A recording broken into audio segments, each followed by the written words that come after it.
Hello students, कैसे हो आप सब? बढ़िया। स्वागत है आपका आपके इस यूट्यूब चैनल पर। आज हम करने वाले हैं एक्सरसाइज 3.6 का क्वेश्चन नंबर 2। क्वेश्चन नंबर 2 में हमें गिवन क्या है वो चेक करते हैं। यहाँ पे कि मैंने formulate the following problems as a pair of equations and hence find their solutions. मतलब क्या है, हमको ये इक्वेशंस दी हुई हैं, इसकी हमने क्या करनी है, पेयर ऑफ लीनियर इक्वेशन बनानी है। फिर उसके बाद हमने क्या करना है, इसके सॉल्यूशंस को फाइंड आउट करना है। जैसे कि फर्स्ट क्वेश्चन है हमारे पास, ये वही आगे डाउनस्ट्रीम एंड अपस्ट्रीम वाला, जैसे कि हमने एक एग्जांपल की थी इसकी अभी पिछले पार्ट में। तो वो कैसे की थी? डाउनस्ट्रीम का मतलब क्या होता है कि अगर आपकी कोई भी साइकिल, बोट लगा लो, अगर आपकी बोट इस डायरेक्शन में जा रही है, इस डायरेक्शन में जा रही है, और जो वेव्स हैं वो भी इस डायरेक्शन में जा रही है, तब बोट की स्पीड क्या होगी? इंक्रीज और डिक्रीज? इंक्रीज होगी। क्यों? बोट भी ऐसे जा रही है और जो वेव्स हैं वो भी ऐसे जा रही है, मतलब इस तरीके इस डायरेक्शन में जा रही हैं। तो जो बोट की स्पीड को क्या कर देंगे, वो पुश करके फास्ट कर देंगे। क्या कर देंगे? फास्ट। अपस्ट्रीम का मतलब होता है अगेंस्ट, मतलब अगर बोट इस डायरेक्शन में जा रही है तो वेव्स इस डायरेक्शन में जा रही हैं, तो वेव्स क्या करेंगे? बोट की स्पीड को कम कर देंगे। क्या कर देंगे? कम कर देंगे। मतलब उसको क्या कर देंगे? उसको थोड़ा सा स्लो कर देंगे। अगर बोट की स्पीड 100 किलोमीटर की स्पीड से आ रही है तो वेव क्या करेगी? उसकी स्पीड को कम कर देगी, मतलब 100 की स्पीड से थोड़ा सा कम कर देगी जब अपस्ट्रीम होएगा। वैसे यहां पे हमें गिवन है Ritu can row downstream 20 kilometre in 2 hours. वो क्या करती है? 20 किलोमीटर चलती है 2 घंटे में, एंड अपस्ट्रीम चलती है 4 kilometre in 2 hours. Find her speed of rowing in still water and the speed of the current. Current मतलब कि वही होगा वेव, मतलब कि जो पानी की लहरें हैं उसका स्पीड क्या है और उसकी बोट की स्पीड क्या है स्टिल वाटर में, खड़े हुए पानी में वो पानी की और बोट की स्पीड क्या है। अब हमको किसी की स्पीड नहीं गिवन, तो हम मान के चलते हैं, फर्स्ट पार्ट को सॉल्व कर रहा हूं मैं। यहां पे मैं मान के चल रहा हूं let the speed of boat in still water equal to x kilometre per hour. x kilometre per hour. मैं मान के चल रहा हूं जो स्पीड है बोट की वो कितनी है? x kilometre per our. किसकी स्पीड? बोट की। किसमें? स्टिल वाटर में, मतलब खड़े हुए पानी में। अब आगे, and let the speed of current मतलब कि वही मैंने आपको जो बताया वेव लहरें, equals to y kilometre per hour. मैं उसकी स्पीड मान के चल रहा हूं कितनी? y kilometre per our. कितनी स्पीड मान के चल रहा हूं मैं उसकी? y kilometre per hour. अब आगे, अब speed of boat in downstream में स्पीड ऑफ बोट क्या होगी? स्पीड ऑफ बोट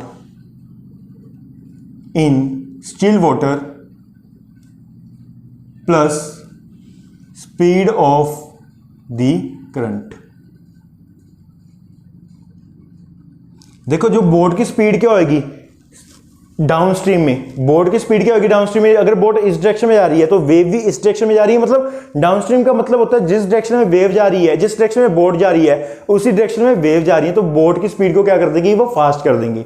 मतलब जितनी बोट की स्पीड है स्टिल वाटर में, प्लस हम क्या कर देंगे जितनी वेव की स्पीड है, जितनी करंट की स्पीड है स्टिल वाटर में, मतलब वाटर में सॉरी वेव में, वेव की जो स्पीड है वो क्या कर देंगे? ऐड कर देंगे। तो स्पीड ऑफ बोट कितनी है इन स्टिल वाटर? वो है हमारे पास x। कितनी है? x plus speed of the current की स्पीड, मतलब वेव की स्पीड कितनी मान के चले हम? y kilometre. तो कितनी आ गई उसकी बोट की speed? x plus y in downstream. आगे, speed of boat in upstream मतलब वो मैंने आपको बता दिया कि अगर बोट इस डायरेक्शन में आ रही है तो वेव इस डायरेक्शन में आ रही होंगी। बोट इस डायरेक्शन में आ रही है तो वेव उसके उल्टे जा रही होंगी, तब वो बोट की स्पीड क्या हो जाएगी? माइनस, मतलब कम हो जाएगी। तो बिल्कुल सही है। तो यहां पे लिखेंगे हम speed of boat in still water minus speed of the current, मतलब कि x minus y. Speed of boat कितनी है स्टिल वाटर में? x। करंट की स्पीड क्या है? y, तो माइनस ही होगी। स्पीड ऑफ बोट की स्पीड अगर 100 किलोमीटर की रफ्तार से आ रही है, वेव 2 किलोमीटर की रफ्तार से आ रही है, उसके उल्टे आ रही है, तो स्पीड क्या कर देंगे? 2 किलोमीटर बोट की स्पीड से कम कर देंगे, मतलब तभी x माइनस वाई लिखा है। बट हमें स्पीड नहीं पता तो हम मान के चल रहे हैं x माइनस वाई। इतना आया। अब अकॉर्डिंग टू क्वेश्चन के अकॉर्डिंग हम चलते हैं। रितु कैन रो डाउनस्ट्रीम, क्या है? रितु कैन रो डाउनस्ट्रीम कितने? 20 किलोमीटर इन इन 2 आवर्स। वो 20 किलोमीटर चलती है कितने घंटे में? डाउनस्ट्रीम की स्पीड से वो 20 किलोमीटर चल जाती है कितने घंटे में? 2 घंटे में। एंड वेयर एज इसको ऐसे लिख लेते हैं, ठीक है। Whereas Ritu can row upstream कितने किलोमीटर? 4 kilometre in 2 hours. वो अपस्ट्रीम चलती है कितने किलोमीटर? 4 किलोमीटर कितने घंटे में? 2 घंटे में। मतलब उसके अगेंस्ट चलती है, उसके अगेंस्ट से वो 4 किलोमीटर चल पाती है 2 घंटे में। समझ आया? अब आगे, अब हमें पता है स्पीड का फॉर्मूला क्या होता है। Speed equals to distance upon time. Speed equals to distance upon time. तो यहां पे भी स्पीड का फॉर्मूला क्या होगा? Speed equals to distance upon time. Speed equals to distance upon time. तो हमारे पास डिस्टेंस कितना है यहाँ पे? डिस्टेंस कितना है यहाँ पे आपके पास? 20 किलोमीटर। एंड टाइम कितना है? टाइम कितना है आपके पास? 2 आवर्स। कितना है आपके पास? 2 आवर्स। एंड स्पीड क्या है? स्पीड कब की? डाउन स्पीड में। स्पीड डाउनस्ट्रीम में स्पीड क्या है उसकी? वो हमने बोर्ड की स्पीड निकाली डाउनस्ट्रीम में, वो क्या है हमारे पास? x plus Y. तो हम यहाँ पे लिखेंगे x प्लस वाई। अब वही यहाँ पे डिस्टेंस कितना है? यहाँ पे 4 किलोमीटर। टाइम कितना है? वो इसका भी 2 आवर्स ही है। टाइम कितना है इसका भी? 2 आवर्स। बट स्पीड क्या है इसकी? अपस्ट्रीम में। स्पीड अपस्ट्रीम, वो स्पीड क्या है इसमें? वो है आपके पास x माइनस वाई। अभी तो हम निकाल के हटे यहाँ पे x माइनस वाई। कितनी है उसकी स्पीड? x minus Y. तो अब हम ये सारी जो हमारे पास वो आई हैं, टर्म्स आई हैं, इसको हम स्पीड के फॉर्मूले में क्या कर देते हैं? पुट कर देते हैं। क्या करते हैं? पुट कर देते हैं। तो स्पीड कितनी है आपके पास यहाँ पे? x plus y equals to distance कितना है यहाँ पे आपके पास? 20 अपॉन टाइम कितना है? 2। यहां से एक पास इक्वेशन आ गई, यहाँ पे 2 और 20 कट गए तो क्या बचा? 10। तो आपके पास इक्वेशन आ गई x plus y equals to 10। यहां से आपके पास इक्वेशन आ गई x plus y equals to 10। अब यहां पे चेक करते हैं स्पीड क्या आपके पास? x minus y equals to distance कितना आपके पास? डिस्टेंस 4 किलोमीटर अपॉन टाइम कितना है? 2 आवर्स। तो यहां पे भी कट गया आपके पास, यहां पे भी कट गया आपके पास। तो यहां पे भी कितना आ गया आपके पास? 2। मतलब कि आपके पास सेकंड इक्वेशन आ गई x minus y equals to 2। ठीक है, x minus y equals to 2। इसको मैं फर्स्ट इक्वेशन नाम देता हूं, इसको मैं सेकंड इक्वेशन नाम देता हूं। अब आपने x और y की वैल्यू निकालनी है। कैसे? x और y की वैल्यू निकालनी है, यहां पे कोई मेंशन नहीं किया हुआ कि कौन से मेथड से निकालनी है, तो आप किसी भी मेथड से निकालो। सब्स्टिट्यूशन, एलिमिनेशन, क्रॉस मल्टीप्लिकेशन, किसी मेथड से आंसर निकालो, आंसर आपका क्या आएगा? सेम आएगा। तो यहां पे मैं फर्स्ट इक्वेशन को रेज कर दूं। फर्स्ट इक्वेशन की जरूरत नहीं, हमको क्या चाहिए? बस स्पीड चाहिए। किसकी? वाटर की, बोट की इन still water, and speed of the wave, current की। मतलब क्या चाहिए? हमें स्पीड चाहिए। इतना समझ आया? इसको रेज कर दूं क्वेश्चन को, सो दैट हम आगे क्वेश्चन को फाइंड आउट कर सके, वैल्यू सोल्यूशन निकाल सके इसका। इस क्वेश्चन को भी रेज कर देते हैं, इसकी भी जरूरत नहीं है।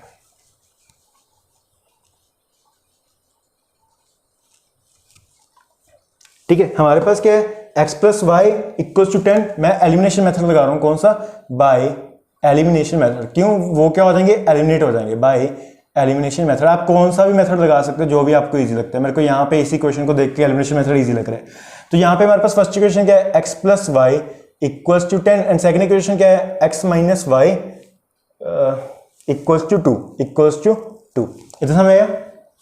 अब यहां पे मैं किसको एलिमिनेट कर रहा हूं? मैं y को एलिमिनेट कर रहा हूं। क्यों? यहां पे y का कोफिशिएंट कितना है? +1। यहां पे y का कोफिशिएंट कितना है? -1। एंड क्या है? 1 1 है ना, 1 1 है, हमें किसी से मल्टीप्लाई करने की जरूरत नहीं है। तो मैं क्या करता हूं? इसको डायरेक्ट प्लस कर देता हूं। क्या करता हूं? डायरेक्ट प्लस कर देता हूं, मतलब बिना साइन चेंज किए। क्यों? यहां पे क्या है? प्लस y, यहां पे क्या है? Minus y। कुछ चेंज करने की जरूरत है? नहीं जरूरत। तो हम क्या करते हैं? इसको डायरेक्ट ऐड कर देते हैं। तो 10 + 2 12 इक्वल्स टू प्लस वाई से माइनस वाई क्या हो गया? कट हो गया। यहां पे क्या? प्लस एक्स, यहां पे भी क्या? Plus x equals to 2x।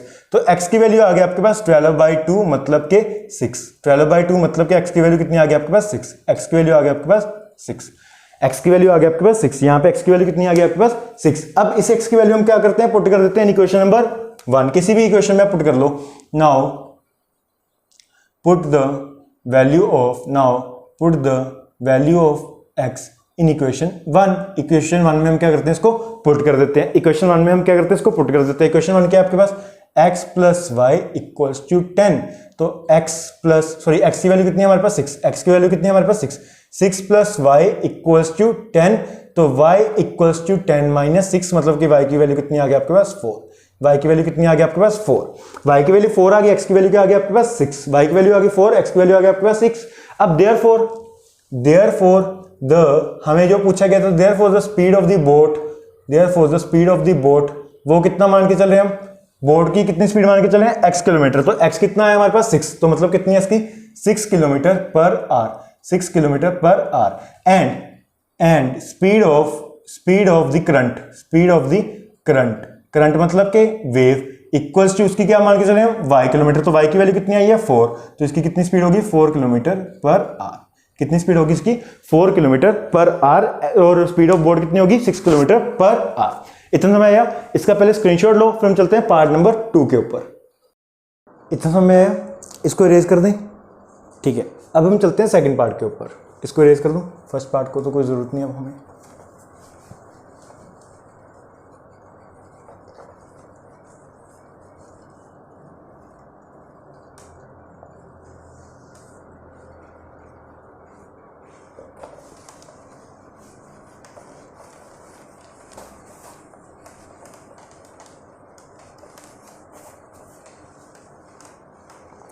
अब देखो सेकंड पार्ट में आपको गिवन क्या है, वो ये गिवन है 2 women and 5 man can together finish an embroidery work in 4 days while 3 women and 6 men can finish it in 3 days. Find the time taken by 1 woman alone to finish the work and also that time by 1 man alone. अब देखो ये जो question है, पहले एक बार इसको समझो कि ये क्वेश्चन का मतलब क्या है और इसको हमने सॉल्व कैसे करना है। अब आप मान के चलो कि आप 10 दिन में काम खत्म करते हो कितना, आप लगा लो 10 दिन में काम खत्म करते हो 10 डेज का, 10 वर्क कंप्लीट करते हो कितने दिन में 10 डेज में, कितने दिन में 10 डेज में। आपने 10 काम क्या कर लिए, कंप्लीट कर लिया कितने डेज में 10 डेज में।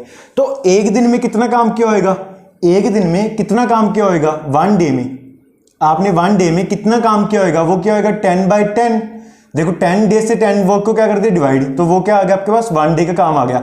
मतलब कि एक दिन में आपने एक वर्क किया होगा, कितना काम किया होगा, एक दिन में आपने एक काम किया होगा। अगर मैं मान के चलूं, अगर आप मान के चलो कि आप 10 काम करते हो 10 दिन में, आप 10 काम करते हो, चलो ऐसे लगा लो और भी सिंपल लगा लो, आप 5 काम करते हो 10 दिन में, 5 काम करते हो 10 दिन में, तो एक दिन में कितना काम करते हो आप, एक दिन में कितना काम करते हो आप हाफ, एक दिन में कितना काम करते हो आप हाफ। देखो कैसे, अगर आप 5 वर्क कर रहे हो कितने डेज में 10 डेज में, कितने डेज में 10 डेज में, तो 1 डे में कितना होएगा, 1 डे में कितना होएगा, तो 5/10 ही करोगे आप, उसको कितना करोगे 5/10 ही करोगे। तो 5/10 का मतलब क्या हुआ, आपने कितना काम किया 1 डे में हाफ, कितना काम किया आपने हाफ काम किया। एक दिन में आप कितना काम करते हो, आधा काम करते हो, कितना आधा। अगर आप 5 काम करते हो 10 दिन में, तो एक दिन में कितना काम करोगे आधा। अगर आप 10 काम करते हो 10 दिन में, तो एक दिन में कितना काम करोगे 1। अगर आप 20 काम करते हो 10 दिन में, तो एक दिन में कितना काम करोगे 2 काम करोगे, कितने काम करोगे 2। इतना समय आया, इसको हमने सॉल्व कैसे करना है, इतना समय आया। अब हम लेके चलते हैं इसी के साथ, ठीक है। अब हम इसकी इक्वेशन ध्यान से समझना हम कैसे बना रहे हैं, ठीक है। लेट, हम सेकंड पार्ट सॉल्व कर रहे हैं, let the time taken by one woman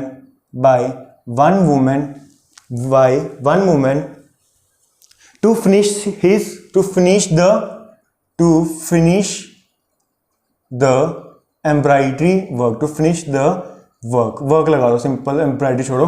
मैं मान के चल रहा हूं कि एक वुमेन को काम करने के लिए, पूरा काम खत्म करने के लिए, एक वुमेन को पूरा काम खत्म करने के लिए कितना टाइम लग रहा है उसको, मैं मान के चल रहा हूं उसको कितने डेज लग रहे हैं, एक्स डेज लग रहे हैं। कितने डेज लग रहे हैं, एक्स डेज, मतलब एक्स डेज लग रहे हैं उसको पूरा काम खत्म करने के लिए। किसको, एक वुमेन को पूरा काम खत्म करने के लिए कितने डेज लग रहे हैं, एक्स डेज लग रहे हैं। आगे, देयरफॉर वर्क फिनिश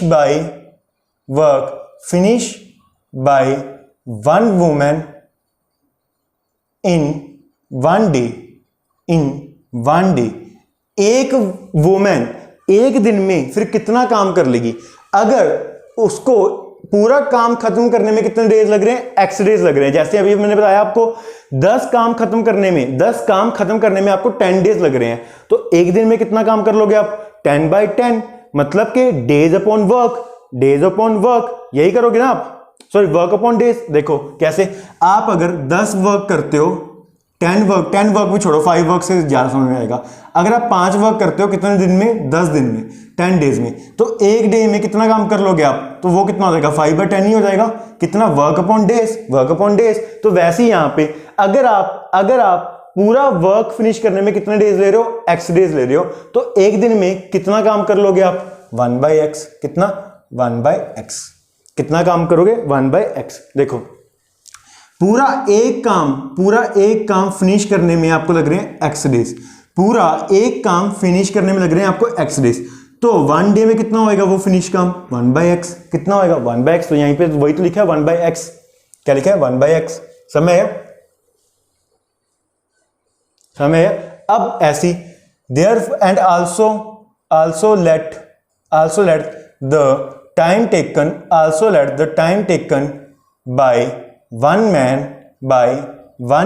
मैन, एक मैन ने कितना काम एक दिन में काम किया। हम मान के चल रहे हैं कि जो हमारे पास मैन है उसने, हम मान के चल रहे हैं जो हमारे पास मैन है, एक मैन ने पूरा काम कितने डेज में खत्म किया, एक मैन ने पूरा काम, one man to finish the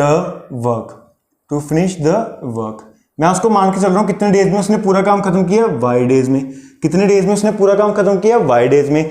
एक मैन ने पूरा अपना काम कितने डेज में खत्म किया, y डेज में। Therefore work finish by one man in one day equal to 1/y। अब देखो उसने एक दिन में कितना काम खत्म किया होगा, उसने एक दिन में कितना काम खत्म किया होगा, 1/y। देखो वैसे ही आ गया ना, अगर उसको एक पूरा काम खत्म करने के लिए कितने डेज लग रहे हैं, हम मान के चले हैं मैन को कितने डेज लग रहे हैं, y डेज। एक पूरा काम खत्म करने को कितने डेज लग रहे हैं, y डेज। तो एक दिन में कितना काम करेगा, 1/y करेगा। कितना करेगा, 1/y करेगा। इतना समय आया, वो कितना काम खत्म करेगा, 1/y करेगा वो खत्म काम। बिल्कुल सही है। अब आगे अकॉर्डिंग टू क्वेश्चन चलते हैं हम, अब आगे चलते हैं अकॉर्डिंग टू क्वेश्चन। क्वेश्चन में हमें क्या गिवन है, 2 women and 5 man can together finish an embroidery work in 4 days. हम मान के चल रहे हैं 2 वुमेन एंड कितने मैन है, 5 man, and 5 man can together finish an embroidery work in 4 days. मतलब कि अगर 2 वुमेन एंड 5 वुमेन एक साथ लग जाएं काम करने में, तो वो पूरा एम्ब्रॉयडरी वर्क को कितने डेज में खत्म करते हैं, 4 डेज में। कितने डेज में खत्म करते हैं, 4 डेज में। पूरा एम्ब्रॉयडरी वर्क को खत्म कितने डेज में करते हैं, 4 डेज में, as given to the question, as given in the question. जैसे क्वेश्चन में गिवन है हम वैसे चल रहे हैं, ठीक है। हमें कितने गिवन है, 4 डेज में वो क्या कर रहे हैं, काम को कंप्लीट कर रहे हैं। तो मतलब क्या हुआ, यहां पे हम कितनी वुमेन्स है हमारे पास, 2 इंटू कितनी वुमेन्स है, 2, तो 2 इंटू वर्क फिनिश, कितना काम है, work finish by one women in one day. वो 2 वुमेन एक दिन में कितना काम करती हैं, वो हमको गिवन है 1/x। 2 वुमेन एक दिन में कितना काम करते हैं, उसको मल्टीप्लाई करेंगे क्योंकि 2 वुमेन है, मल्टीप्लाई करेंगे कितना काम कंप्लीट करते हैं 1 डे में, प्लस 5 इंटू क्यों, 5 इंटू क्यों, हमारे पास मैन कितने हैं, 5 इंटू प्लस क्यों किया, क्योंकि उन्होंने लिखा टुगेदर, दोनों एक साथ काम कर रहे हैं, तो प्लस 5 इंटू हम मान के चल रहे हैं कि एक बंदा एक दिन में कितना काम कर रहा है, 1/y। Work finish by one man in one day. मैंने लिखा है 5 into work finish by one man in one day. वो कितना होएगा हमारे पास, वो होएगा हमारे पास 1/4। कितना होएगा, 1/4, क्योंकि ये कितना काम है, एक दिन का काम है। ये कितने दिन का काम है, एक दिन का काम है। अब ये एक दिन का काम क्यों है, देखो मैं आपको वो बताता हूं कैसे।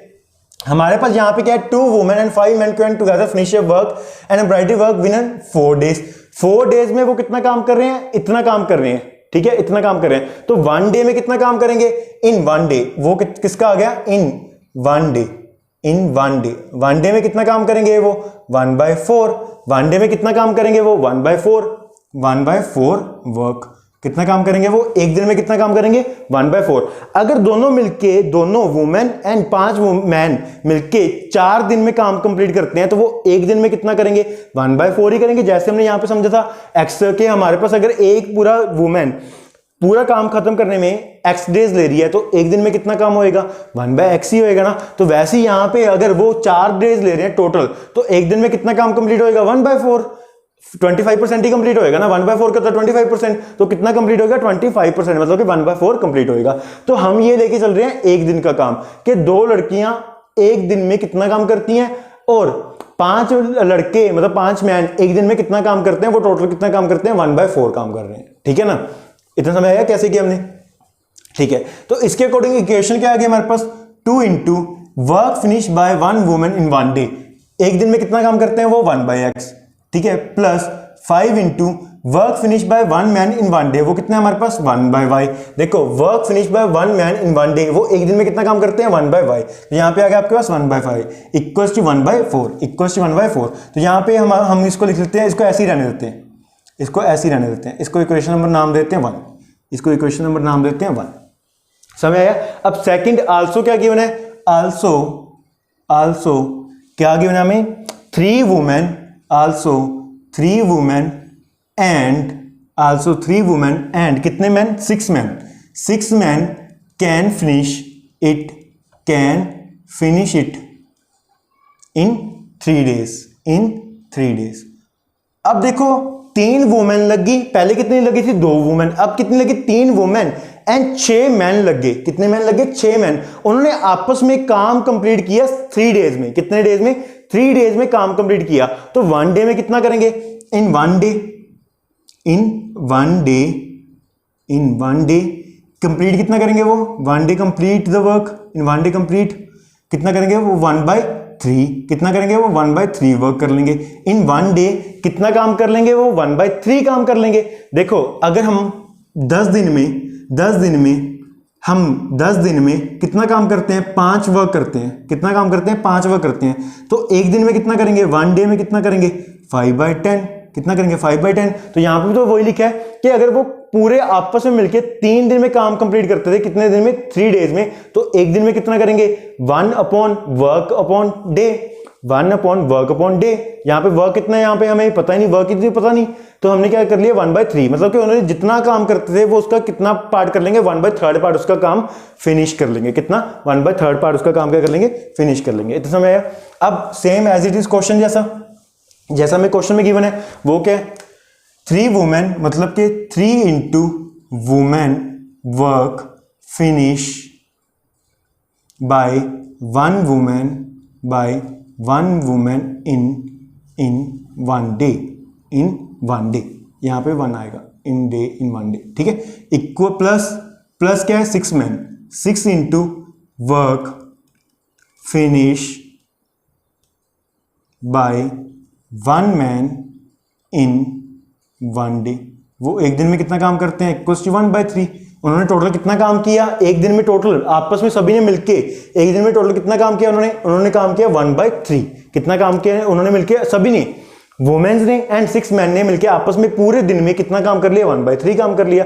एक दिन में वो कितना काम कर रहे हैं 1/3, वो आपस में सभी ने मिलके किया ना, वुमेन ने एंड मैन ने सभी ने मिलके किया, कितना काम किया एक दिन में 1/3। तो हमको एक दिन में काम पता है, एक लड़की कितना काम करती है, एक वुमेन कितना काम करती है 1/x, एक मैन कितना काम करता है एक दिन में 1/y। कितने मैन है टोटल 6, तो 6 इंटू 1/y। कितने वुमेन है हमारे पास 3 इंटू 1/x। टोटल काम कितना किया उन्होंने टोटल एक दिन में 1/3। इतना समझ आया। अब यहां पे क्या हुआ according to question 3 into 1/x plus 6 into 1/y equals to 1/3। ये हमारे पास क्या आ गई सेकंड इक्वेशन, ये हमारे पास क्या आ गई सेकंड इक्वेशन। समझ आया, ये हमारे पास क्या आ गई सेकंड इक्वेशन। अब इसको सॉल्व करना है। अब ये वही पार्ट हो गया जैसे हमने फर्स्ट पार्ट किया था क्वेश्चन नंबर 1 का फर्स्ट पार्ट। पिछले पार्ट में हमने क्वेश्चन नंबर 1 एक्सरसाइज 3.6 का क्वेश्चन नंबर 1 का फर्स्ट पार्ट किया था। वो कैसे किया था, हमारे पास क्या था 1/x 1/y। तो हमने क्या किया था रिड्यूसिबल फॉर्म को पहले किया था, रिड्यूसिबल किया था इसको हमने, फिर हमने इसको क्या किया था, बाय सब्स्टिट्यूशन या एलिमिनेशन मेथड से आगे इसको सॉल्व किया था। तो हम भी इसको क्या करेंगे, रिड्यूस करेंगे। पहले क्या करेंगे, रिड्यूस। रिड्यूस का मतलब क्या है, 1/x को हम कर लेंगे let 1/x equals to m and 1/y equals to n। मैं 1/x को m मान लेता हूं, 1/y को n मान लेता हूं। तो यहां पे क्या है मेरे पास फर्स्ट इक्वेशन में 2 into 1/x, 2 into 1/x, 1/x का मतलब क्या है m, 2m हो गया, प्लस 5 इंटू 1/y का मतलब क्या है यहाँ पे n, 1/y का मतलब क्या मान के चले हम n equals to n equals to 1/4, equals to 1/4। इतना समझ आया, बिल्कुल सही है। सेकंड इक्वेशन में आपके पास क्या है, 3 into 1/x, 3 into m plus 6 into n equals to 1/3। ये क्यों आया, ये क्या है 1/x, ये क्या है हमारे पास 1/x, 1/x का मतलब कि हम क्या मान के चल रहे हैं, उसकी वैल्यू क्या मान के चल रहे हैं m, और 1/y की वैल्यू हम क्या मान के चल रहे हैं n। तो 1/y की जगह पे मैंने n लिख दिया, 1/x की जगह पे मैंने m लिख दिया।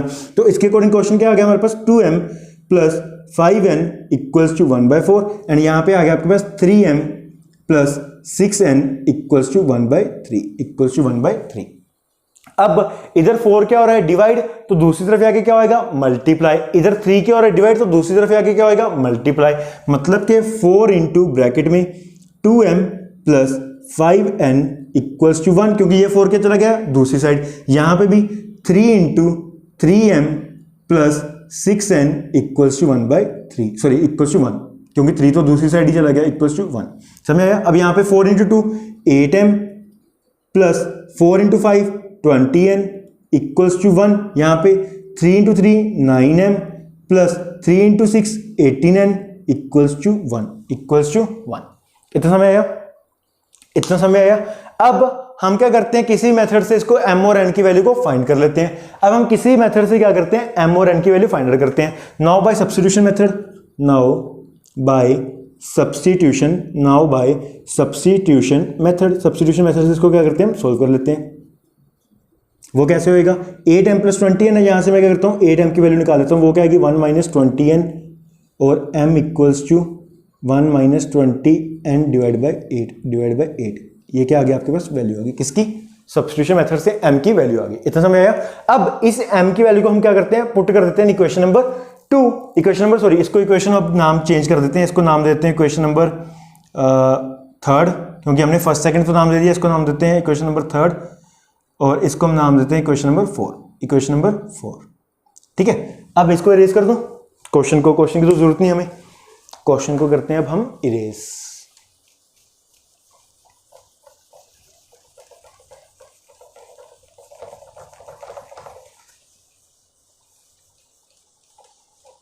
अब देखो यहां पे हमारे पास क्या आ गया, m आ गया।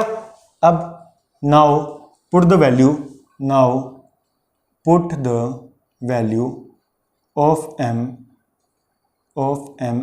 इन इक्वेशन किसमें, फोर्थ पार्ट में, इक्वेशन फोर्थ पार्ट में हम क्या करते हैं, m की वैल्यू को पुट कर देते हैं। वो क्या आपके पास 9m की वैल्यू क्या है 1 minus 20n divide by 8 plus 18n equals to 1, equals to 1। अब 9 और 8 आपस में कट सकते हैं, नहीं कट सकते। 9 और 8 आपस में कट सकते हैं, नहीं कट सकते। तो मैंने आपको बताया था क्या करना पड़ता है, या तो आप LHS की तरफ एलसीएम ले लो, या जो डिनोमिनेटर में होता है, जो डिनोमिनेटर में होता है उसको पूरी इक्वेशन के साथ क्या कर दो, मल्टीप्लाई कर दो। तो मैं क्या करता हूं, पूरी इक्वेशन के साथ मल्टीप्लाई कर देता हूं, multiply the whole equation, multiply the whole equation by 8 से क्या करता हूं मैं, पूरी इक्वेशन को मल्टीप्लाई कर देता हूं, किससे, 8 से। तो 8 इंटू 9, पहले ब्रैकेट बिग ब्रैकेट, तो 9 इंटू 1 माइनस 20n, हमेशा ऐसे ही लिखना है क्योंकि फिर गलतियां हो जाएंगी ऐसे, तो प्लस 18n इक्वल्स टू 1, फिर ब्रैकेट क्लोज। अब ये 8 इसके साथ भी मल्टीप्लाई होगा, ये 8 इसके साथ भी मल्टीप्लाई होगा, ये 8 1 के साथ भी मल्टीप्लाई होगा। मतलब कि 8 into 9 1 minus 20n divide by 8 plus 18 into 8 n equals to 1 into 8, equals to 1 into 8। अब यहाँ पे 8 से 8 क्या हो गया, कैंसिल। अब यहाँ पे क्या हो गया, 8 से 8 क्या हो गया, कैंसिल।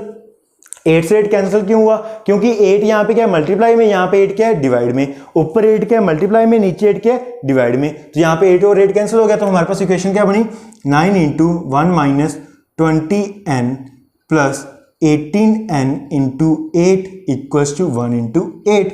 अब 9 इंटू 1 9, 9 इंटू 1 9 माइनस, बीच में क्या साइन, माइनस का, क्योंकि प्लस इंटू माइनस माइनस होता है। 9 into 20 180n, 9 into 20 180n plus 18 into 8 plus 18 into 8, वो कितना हो गया आपके पास, 18 इंटू 8 144, कितना हो गया आपके पास 144n, क्योंकि साथ में क्या है n, equals to 8 into 1 8, 8 into 1 8। अब यहां पे 9 माइनस 180n प्लस 144n, तो कितना बचा आपके पास 36n, कितना बचा आपके पास 36n इक्वल्स टू 8, तो minus 36n equals to 8 minus 9, तो यहां पे आ गया आपके पास minus 36n equals to minus 1, मतलब कि n की वैल्यू आ गई आपके पास माइनस 1 बाई माइनस 36, माइनस से माइनस क्या हो गया कैंसिल, तो n की वैल्यू आ गई आपके पास 1 बाई 36, कितनी आ गई आपके पास n की वैल्यू 1 बाई 36। इतना समझ आया, इतना समझ आया कि n की वैल्यू कैसे 1 बाई 36 कैसे आई, बिल्कुल सही है। अब आगे हमने क्या करना है, इसका एक बार स्क्रीनशॉट लो, फिर हम चलते हैं आगे। हो गया, इरेज कर दूं इस वाले पार्ट को, इस वाले पार्ट को इरेज कर दूं, ठीक है।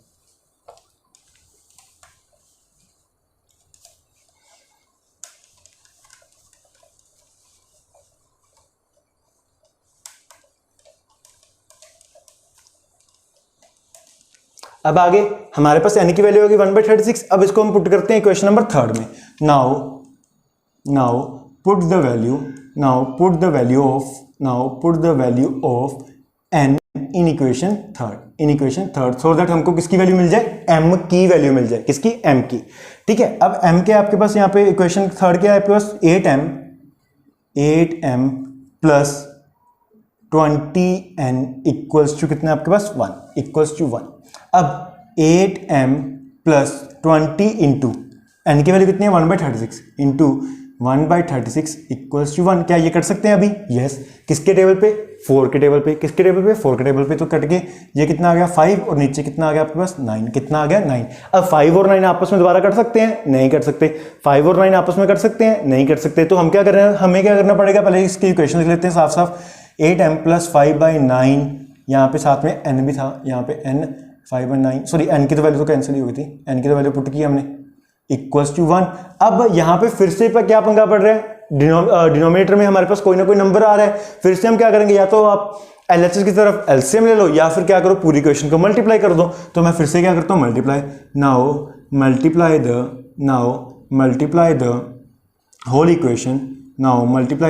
इक्वेशन बाय 9 से मैं मल्टीप्लाई कर देता हूँ, तो 9 big bracket 8m plus 5 by 9 equals to 1 into 8 72m plus यहाँ पे 9 into 5 divide by 9 equals to 1 into 9, क्योंकि ये 9 इसके साथ भी क्या होगा, मल्टीप्लाई होगा। अब आगे 72m, 9 से 9 क्या हो गया, कट हो गया, तो प्लस 5 इक्वल्स टू 9, तो 72m equals to 9 minus 5, 72m equals to 4। तो आगे आपके पास आगे m की value m equals to 4 by 72।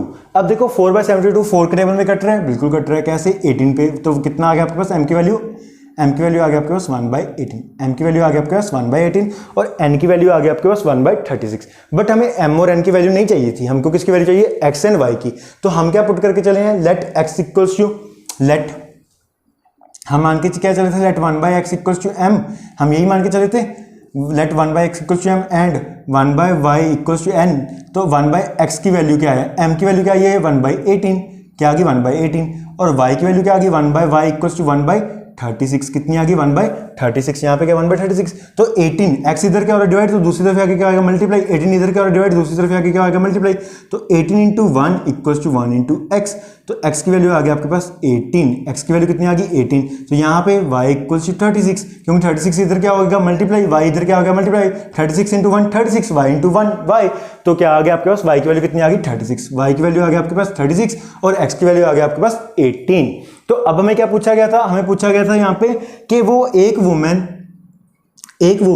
पूरा, one women finish the work, finish करते थे वर्क कितने डेज में, इक्वल्स टू 18 डेज में। क्यों, हम कितने डेज लेके चले थे उसके, x डेज, कितने लेके चले थे x डेज।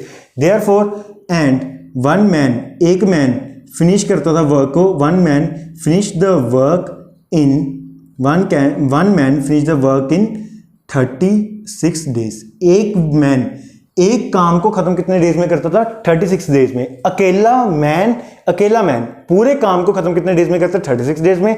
और अकेली वुमेन पूरे काम को पूरे काम को खत्म करती थी 18 डेज में। कितने डेज में? 18 डेज में। इतना समय आया, इसका स्क्रीनशॉट लो, फिर हम चलते हैं पार्ट नंबर 13 के ऊपर। इतना समय आया, इसको इरेज कर दूं? ठीक है, स्क्रीनशॉट इरेज कर दूं इसको। अब हमको गिवन क्या है? Ruhi travels 300 kilometre to her home partly by train and partly by bus. She takes 4 hours if she travels 60 kilometre by train and the remaining by bus. मतलब कि एक लड़की अपने घर से 300 किलोमीटर दूर गई, वो गई बाय ट्रेन से एंड कुछ रास्ता चली वो बाय बस से। तो उसने टोटल डिस्टेंस ट्रेवल किया 300 किलोमीटर का। उसने उसमें से 60 किलोमीटर ट्रैवल किया बाय ट्रेन से, और बाकी का जो रास्ता था, बाकी का जो डिस्टेंस था, उसने ट्रैवल किया बाय बस से। उसने टोटल टाइम जो लिया वो लिया 4 आवर्स। कितना टाइम लिया? 4 आवर्स। अब नेक्स्ट पार्ट में क्या गिवन है? And the remaining by bus if she travels 400 kilometre by train, if she travels 100 kilometre, 100 है यहाँ पे, if she travels 100 kilometre by train and remaining by bus she takes 10 minutes longer. मतलब क्या है? उसने फिर बाद में दूसरी इक्वेशन में क्या किया? उसने 100 किलोमीटर ट्रेन से ट्रेवल किया एंड बाकी का जो पार्ट था वो उसने किससे ट्रेवल किया? बाय बस से। उसने क्या किए? पहले से जितना टाइम था उससे 10 मिनट ज्यादा लिए। किसने? 10 मिनट्स ज्यादा लिए, मतलब 4 hours plus 10 minutes, 4 hours plus 10 minutes उसने क्या किए? ज्यादा लिए। कितने टाइम लिए? ज्यादा लिया? 4 आवर्स प्लस 10 मिनट उसने क्या किए? ज्यादा लिए। और हमें पूछा गया find the speed of the train and the speed of the bus separately. हमने क्या करना है? Speed of the train and speed of the bus निकालनी है सेपरेटली। इतना समझ आया? अब करते हैं इसको शुरू। हम मान के चलते हैं let the speed of the train, let the speed of the train की मैं स्पीड मान के चल रहा हूं equals to x kilometre per hour. एक घंटे की स्पीड कितनी मान के चल रहा हूं मैं? उसकी x किलोमीटर। मेरे को क्योंकि गिवन नहीं है तो मैं मान के चल रहा हूं x kilometre per our.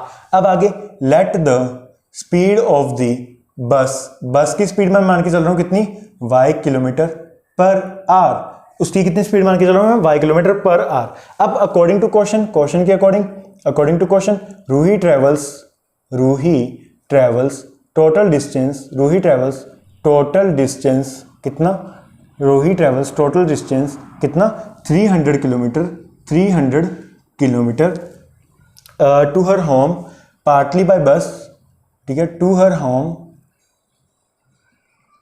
Partly by bus. ठीक है, partly by bus and partly by train. मतलब कि वो कुछ डिस्टेंस वो ट्रेन से ट्रेवल किया और कुछ बचा कुछ डिस्टेंस उसने बस से ट्रेवल किया। ठीक है, एंड पार्टली बाय ट्रेन। ठीक है, फर्स्ट पार्ट में क्या गिवन है? इफ शी टेक्स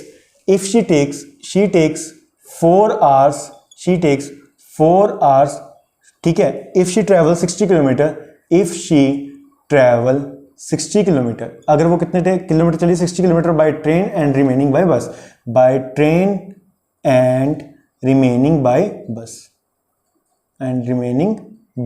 बस, वो बाकी चली है बस से। कितने से? बस से। अगर हम मान के चल रहे हैं कि हमारे पास टोटल डिस्टेंस कितना है यहाँ पे टोटल डिस्टेंस कितना है? ए से लेके बी तक का टोटल डिस्टेंस मैं मान के चल रहा हूं कितना है हमारे पास? 300 किलोमीटर का। कितना है? 300 किलोमीटर टोटल डिस्टेंस। कितना है मेरे पास? 300 किलोमीटर।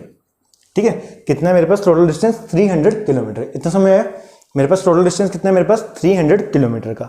उसके बाद उन्होंने बोला है कि वो 4 घंटे लगे हैं टोटल उसको, जब वो चली है शी ट्रेवल 60 किलोमीटर। मैं मान के चल रहा हूँ यहीं कहीं 60 किलोमीटर होगा, उसको मैं नाम देता हूँ सी पॉइंट। मतलब ये डिस्टेंस कितना आएगा हमारे पास? 60 किलोमीटर। ये डिस्टेंस कितना आएगा हमारे पास? 60 किलोमीटर। और जो बच जाएगा डिस्टेंस वो कितना आएगा? 300 माइनस 60, मतलब कि 240 किलोमीटर। ये जो बचा हुआ डिस्टेंस होगा सी से बी तक का, वो कितना हो जाएगा आपके पास? 240 किलोमीटर। कितना हो जाएगा? 240 किलोमीटर। क्यों? वो पहले चली है 60 किलोमीटर चली है वो बाय ट्रेन से। मतलब कि ये डिस्टेंस किसका हो गया? ट्रेन का। और ये डिस्टेंस किसका हो गया? बस का। उन्होंने टोटल टाइम कितना लिया? उन्होंने 4 आवर्स। टोटल टाइम कितना लिया? 4 hours. So by train and by bus, by train से एंड बाय बस से। ठीक है, हम लेके चलते हैं डिस्टेंस पहले। तो बाय ट्रेन से कितना डिस्टेंस उसने ट्रैवल किया है? 60 किलोमीटर। कितना डिस्टेंस? 60 किलोमीटर का। एंड इसका बस का डिस्टेंस कितना उसने ट्रैवल किया है, बस से डिस्टेंस कितना ट्रैवल किया उसने 240 किलोमीटर का, कितना 240 किलोमीटर का, ठीक है। और उसकी स्पीड क्या थी, ट्रेन से हम स्पीड क्या मान के चल रहे हैं x किलोमीटर, ट्रेन से हम स्पीड क्या मान के चल रहे हैं x किलोमीटर, और हम बस की स्पीड क्या मान के चल रहे हैं, बस की स्पीड यहाँ पे क्या मान के चल रहे हैं y किलोमीटर, कितनी y kilometre per our, y kilometre per hour. अब टाइम क्या होएगा, टाइम क्या होएगा, मतलब कितना टाइम लगा होगा उसको सिर्फ 0 से 60 किलोमीटर पहुंचने में, बाय ट्रेन से कितना टाइम लगा होगा वो हम निकाल लेते हैं। हमारे पास फॉर्मूला क्या होता है, हमारे पास फॉर्मूला क्या होता है, speed equals to distance upon time, speed equals to distance upon time. तो यहां से टाइम क्या आ जाएगा, टाइम इधर जाके मल्टीप्लाई हो जाएगा, स्पीड इधर जाके डिवाइड हो जाएगा। तो टाइम का फॉर्मूला आ गया हमारे पास डिस्टेंस अपॉन स्पीड, टाइम का फॉर्मूला आ गया हमारे पास distance upon speed, distance upon speed. तो फर्स्ट वाले में टाइम क्या है हमारे पास, टाइम को हम टाइम लिख लेते हैं, और डिस्टेंस कितना है फर्स्ट वाले का 60, और स्पीड कितनी है आपके पास x, तो इसका कितना टाइम आ गया, ट्रेन से टाइम कितना आ गया आपके पास 60/x, और इसका टाइम कितना आ गया आपके पास, वो आ गया आपके पास डिस्टेंस कितना आपके पास 240, क्योंकि यहाँ पे क्या डिस्टेंस पहले डिनोमिनेटर में क्या है स्पीड, स्पीड किसकी कितनी है इसकी y किलोमीटर। तो इसका टोटल टाइम कितना लग रहा है आपको 240/y, 240/y, मतलब कि जितनी डिस्टेंस होएगा और जितनी स्पीड से जाएंगे उतना टाइम क्या लगेगा, कम ही लगेगा ना, उतना टाइम क्या लगेगा, कम लगेगा। तो यहाँ पे टाइम क्या आ रहा है हमारे पास 240/y, हमको स्पीड भी नहीं पता उसकी और इसकी स्पीड भी नहीं पता, बट हम मान के चल रहे हैं उसकी स्पीड x है और दूसरे की स्पीड कितनी है y, बट टोटल टाइम कितना लग रहा है हमको, total time equal to 4 hours, equal to 4 hours. So equation क्या बन गई हमारे पास, सो इक्वेशन इज वो क्या बन गई 60/x plus 240/y equal to 4 hours. क्यों, हमको गिवन है कि टोटल टाइम कितना लगा उसने 4 आवर्स ली है, कितना टाइम लिया 4 आवर्स ली है। जब वो स्पीड कितने टाइम तक पहुंची, टोटल उसने टाइम कितना लिया 4 आवर्स। पहले की ट्रेन से कितना टाइम लिया उसने 60/x, बस से कितना टाइम लिया उसने 240, टोटल आवर्स कितने हो गए 4 आवर्स। तो इसके अकॉर्डिंग हमारे पास फर्स्ट इक्वेशन बन गई ये, इतना समझ आया। इसको मैं नाम देता हूं इक्वेशन नंबर 1। अब आल्सो गिवन, हमको और क्या गिवन है, आल्सो गिवन, और क्या गिवन है हमें, also given she travels 100 kilometre, also given she travels 100 kilometre, she travels 100 kilometre by train, 100 kilometre by train and remaining by bus, and remaining by bus. वो क्या चली है 100 किलोमीटर ट्रेन से चली है, और जो बचा कुचा डिस्टेंस होएगा वो किससे चली है भाई, बस से। उसके बाद टोटल डिस्टेंस कितना चली थी वो 300 किलोमीटर, टोटल डिस्टेंस कितना चली थी ए से लेके बी तक 300 किलोमीटर। अगर ये पूरा डिस्टेंस कितना है 300 किलोमीटर है, वो पहला 100 किलोमीटर किससे चली है बाई ट्रेन से, किससे चली है ट्रेन से, और जो बचा हुआ डिस्टेंस होगा वो कितना होगा 200 किलोमीटर, तो वो किससे चली है भाई बस से, किससे चली है बाई बस से। इतना समझ आया।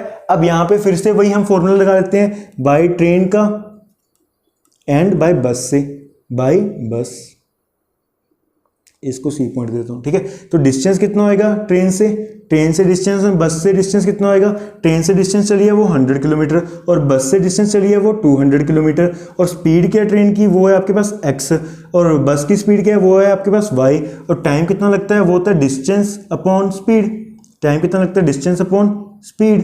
तो यहाँ पे भी टाइम कितना आएगा डिस्टेंस अपॉन स्पीड, डिस्टेंस कितना 200, स्पीड कितनी है y, तो यहाँ पे आ गया आपके पास टाइम 100/x, यहाँ पे आपके पास टाइम आ गया 200/y। इतना समझ आया हमने क्या किया, इतना समझ आया। अब आगे एक बार इसका स्क्रीनशॉट लो, फिर हम इसको इरेज करते हैं, फिर आगे चलते हैं। इसको क्वेश्चन को इरेज कर देते हैं अभी के लिए, ऊपर वाला पार्ट भी इरेज कर देते हैं, ठीक है, हो गया, ठीक है।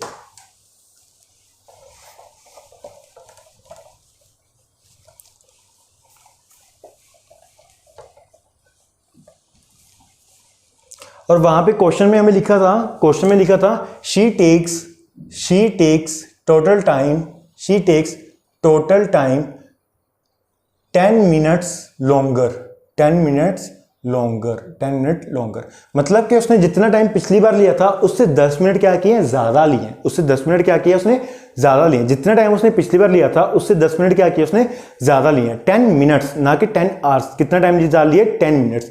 तो हमारे पास टोटल टाइम कितना हो गया उसके पास, हमारे पास ट्रेन से टाइम कितना हो गया 100/x प्लस, और बस से टाइम कितना लगा उसको 200/y, और उसने टोटल टाइम कितना लिया 4 hours plus 10 minutes, plus 10 minutes. अगर आपने मिनट को आवर्स में कन्वर्ट करना होता है, मिनट्स को आवर्स में कन्वर्ट करना होता है, तो आप क्या करते हो, डिवाइड करते हो किससे, 60 मिनट से। किससे, 60 मिनट से। तो मैं इसको भी आवर्स में कन्वर्ट कर लेता हूं, तो इसलिए इसको मैं डिवाइड कर देता हूं बाय 60 से। किससे डिवाइड कर देता हूं, बाय 60 से। तो आपके पास सेकंड इक्वेशन आ गई ये, सेकंड इक्वेशन आ गई आपके पास ये, मतलब कि 100x plus 200/y equals to 4 plus 0 से 0 कट गया, तो यहाँ पे आ गया आपके पास 1/6। क्या आ गया आपके पास, 1/6। और एलसीएम ले लेते हैं यहाँ पे 100x RHS की तरफ, RHS की तरफ हम क्या करते हैं, एलसीएम ले लेते हैं। वो क्या आएगा, 100/x plus 200/y equals to 6। LCM आ गया, तो यहाँ पे क्या आ गया, 6 नीचे कुछ नहीं है, 6 divide by 1 6, 6 into 4 6 into 4 6 into 4 plus 6 divide by 6 1, 1 into 1 1। ठीक है, तो यहाँ पे आ गया आपके पास आ गया 100/x plus 200/y equals to 24, 6 into 4 24 plus 1 25/6, 25/6। Second equation आपके पास ये आ गई। समझ आया क्या किया हमने। फर्स्ट इक्वेशन आपके पास ये आई है, सेकंड इक्वेशन आपके पास ये आई है। अब इसको फिर से हम क्या कर सकते हैं, रिड्यूसिबल करना पड़ेगा। क्यों, यहाँ पे क्या 1/x, यहाँ पे क्या 1/y, यहाँ पे क्या आपके पास 1/y। ठीक है, और यहाँ पे भी क्या आपके पास 1/x, यहाँ पे भी क्या 1/y। तो डायरेक्ट तो हम इससे सॉल्व नहीं होगा, तो हमको क्या करना पड़ेगा, सब्स्टिट्यूशन या एलिमिनेशन मेथड बाद में लगाएंगे। पहले हम क्या करेंगे, इसको रिड्यूस करेंगे। रिड्यूस कैसे करते हैं वो हम जान चुके हैं। Let 1/x equals to m and 1/y equals to n। क्यों, क्योंकि यहाँ पे भी क्या 1/x, यहाँ पे भी क्या 1/x, यहाँ पे भी क्या 1/y, यहाँ पे भी क्या हमारे पास 1/y। समझ आया। तो इसके अकॉर्डिंग क्या आ गया, फर्स्ट इक्वेशन के अकॉर्डिंग क्या आ गई, 60 into m plus 240 into n। देखो 240 इंटू n क्यों, क्योंकि अगर मैं इसको 240 इंटू 1/y लिख दूं, 240 इंटू 1 240, डिनोमिनेटर में क्या है y, तो 240/y बनेगा। कोई फर्क पड़ा नहीं। तो इसको अब मैं 1/y को क्या लिख सकता हूं, n। 1/y को क्या लिख सकता हूं, n। तो यहां पे क्या आ गया, 60m plus 240n equals to 4। And second equation क्या आएगी इसके अकॉर्डिंग, इसके अकॉर्डिंग 100m, क्योंकि यहां पे क्या है 1/x, 1/x को हम क्या पुट करते हैं, m। तो 100m plus 200n equals to 25/6 equals to 25/6। अब ये 6 इधर आके क्या हो सकता है, मल्टीप्लाई हो सकता है। तो इसको हम इधर आएगा मल्टीप्लाई, एलएचएस की तरफ आके क्या आएगा, मल्टीप्लाई। तो 6 into 100m plus 200n bracket close equals to 25 equals to 25। अब 6 इंटू 100 600, कितना 600m plus 6 into 200 1200n equals to 25। तो ये आपके पास आ गई सेकंड इक्वेशन, ये आपके पास आ गई second equation, second sorry fourth equation. कौन सी इक्वेशन आ गई आपके पास, ये फोर्थ इक्वेशन। इतना समझ आया। अब मैं क्या करता हूं, बाय एलिमिनेशन मेथड से, बाय एलिमिनेशन मेथड से मैं क्या करता हूं, इसको सॉल्व करता हूं bye elimination method.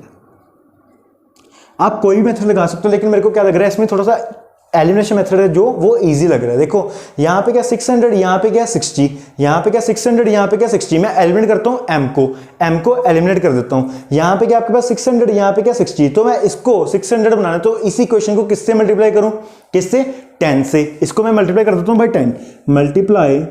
Multiply the equation number third by 10। किससे, 10 से। अगर मैं उसको 10 से मल्टीप्लाई करूंगा वो क्या बन जाएगी, 10 इंटू क्या आपके पास 60m plus 240n equals to 4। पूरी क्वेश्चन को मल्टीप्लाई किया मैंने किससे, 10 से। तो 10 into 60 600m, 10 into 60 600m plus 10 into 240 2400n equals to 10 into 4 40 equals to 10 into 4 40। अब आगे यहाँ पे ध्यान से देखना है इसको। यहाँ से मैं क्या करता हूँ, अब एलिमिनेशन मेथड, एक ये इक्वेशन और एक ये इक्वेशन को उठा लेता हूँ।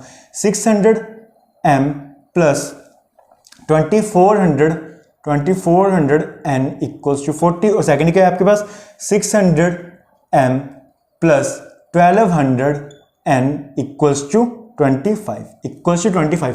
अब यहाँ पे देखो m और m आपस में भी कट सकते हैं। जिस बच्चों ने मेरी पुरानी वीडियोस देखी हुई, एलिमिनेशन मेथड देखा हुआ, उनको तो पता होगा कि ये ऐसे नहीं कर सकते। क्यों, यहाँ पे भी साइन क्या है प्लस का, यहाँ पे भी साइन क्या है प्लस का। तो हमको क्या करना पड़ेगा, साइन को चेंज। तो यहाँ पे क्या प्लस, तो यहाँ पे माइनस, यहाँ पे क्या प्लस, यहाँ पे माइनस, यहाँ पे क्या प्लस, यहाँ पे माइनस। तो ये प्लस का 600 है, ये किसका, माइनस का। तो ये तो हो गया आपस में कट। आगे प्लस 2400 माइनस 1200, तो कितना बचा आपके पास, 1200 किसका, प्लस का। n equals to 40 minus 15, 40 minus 20 15, 40 minus 20 15। तो n की वैल्यू आ गई आपके पास 15/1200। कितनी आ गई आपके पास, 15/1200। अब इसको हम क्या करते हैं, 5 की टेबल से काट देते हैं। 5 की टेबल से काटोगे तो कितना आएगा आपके पास, ये 5 के टेबल में गया 3 पे, और ये 5 के टेबल में गया आपके पास 120 कितने पे आते हैं 5 पे, 120 कितने पे आता है 24 पे, तो 240 आ गया आपके पास। अब ये 3 पे फिर से आ रहा है, वो कितने पे आ रहा है 1 पे, और ये कितने पे आता है आपके पास 80 पे, तो n कितना आ गया आपके पास 1/80, n कितना आ गया आपके पास 1/80। अब now put the value of n in any equation, किसी भी इक्वेशन के अंदर क्या करो आप पुट करो इन एनी इक्वेशन। जैसे कि मैं इसको फर्स्ट इक्वेशन में पुट, थर्ड इक्वेशन में पुट कर देता हूँ, वो क्या 60m प्लस 240 इंटू 1/80। देखो 240n है ना, यहाँ पे क्या 240n, तो 240n की वैल्यू क्या 1/80 इक्वल्स टू 4, तो 0 से 0 कट गया, 8 से 24 कट गया कितने पे 3 पे, तो 60m plus 3 into 1 3 equals to 4, तो 60m equals to 4 minus 3, 60m equals to 1, तो m की वैल्यू कितनी आ गई आपके पास 1/60, m की वैल्यू कितनी आ गई आपके पास 1/60, m की वैल्यू आ गई आपके पास 1/60, और n की वैल्यू आ गई आपके पास 1/80। बट हमने वैल्यू किसकी निकालनी है, x एंड y की वैल्यू निकालनी है, x एंड y की, तो उसको मैं यहाँ पे सोल्व कर रहा हूँ। तो हमने क्या पुट किया था, therefore 1/x equal to m and 1/y equals to n, तो 1/x m की वैल्यू कितनी है आपके पास 1/60, तो 1/y n की वैल्यू कितनी है आपके पास 1/80। अब 60 इधर क्या हो रहा है डिवाइड, तो इधर जाके क्या होगा मल्टीप्लाई, x इस तरफ क्या हो रहा है डिवाइड, दूसरी तरफ आके क्या होगा मल्टीप्लाई, तो 60 इंटू 1 60, x इंटू 1 x, तो x की वैल्यू कितनी आ गया आपके पास 60, एंड y की वैल्यू कितनी आ गया आपके पास 80, y की वैल्यू आ गई 80। देखो 80 इधर क्या हो रहा है डिवाइड, इधर जाके क्या होगा मल्टीप्लाई, y इधर क्या हो रहा है डिवाइड, दूसरी तरफ जाके क्या होगा मल्टीप्लाई, तो y की वैल्यू आ गई आपके पास 80। Therefore the speed of the train, हम स्पीड ऑफ द ट्रेन क्या मान के चले थे x, तो x की वैल्यू कितनी आई आपके पास 60 kilometre, and therefore the speed of the bus is y kilometre, y कितना आया आपके पास 80, तो बस की स्पीड कितनी आ गई 80 किलोमीटर, एंड ट्रेन की स्पीड कितनी आ गई आपके पास 60 किलोमीटर। ये आपको लिखना पड़ेगा, अदरवाइज हाफ या 1 मार्क्स स्कूल वाले डिडक्ट कर सकते हैं। इतना समय आया, इसका स्क्रीनशॉट लो। Thank you.